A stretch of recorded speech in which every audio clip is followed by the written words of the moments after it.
Alright, so you want to build some boulder shoulders? I got you. I'm going to hit you with the best exercises for building bigger shoulders, alright? Class is in session, it's time to get built.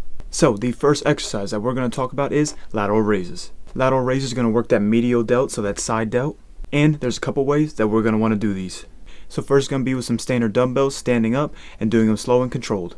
Now we do want to try to push ourselves, hit some partials at the end, but there's another way that we can do these to make it even easier to hit those partials. So I also like to do these on a machine so that we can do more partial reps and push ourselves to true muscular failure for the shoulders. So you should see in your gym a lateral raise machine where you sit down and there should be pads on the sides that you can lift up to do the lateral raise. I find it to be much easier to push yourself to failure and do partial reps on the machine because you can push and do partial reps slowly, doing less and less range of motion until the muscle is completely done.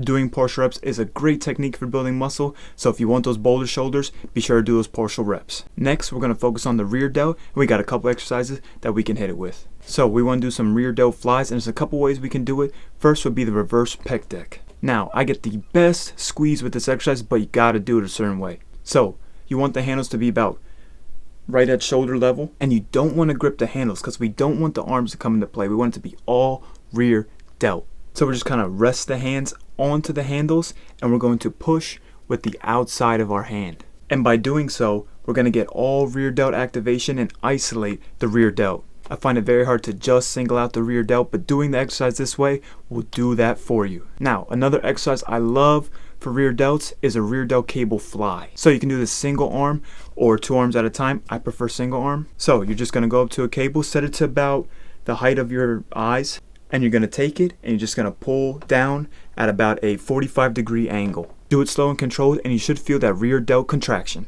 Either exercise will hit your rear delts, but be sure not to sleep on the rear delt because that's really going to round out your shoulders. So we've talked about the lateral delt, the rear delt. Now it's time to talk about the front delt. So for front delts, we simply can just do some front delt raises. Now, some may say that it's pointless to do front delt raises because you're going to adequately hit them during your push day. So if you're newer to the gym, I do suggest hitting your front delts and doing front delt raises. This is going to strengthen the front delt and help you with all your pushing movements. After you've built up your front delt strength, I suggest then, if you want, you can pull back on the front delt raises and just focus on doing more pushing movements, and that'll adequately hit the front delt. So if you want boulder shoulders, be sure to hit all those exercises. Be sure you hit the front delt, the lateral delt, and the rear delt. You can't sleep on any part of the shoulder if you want boulder shoulders. But that'll be all for this one. Like if you liked the video, leave a comment, subscribe for more content, and as always, let's get built.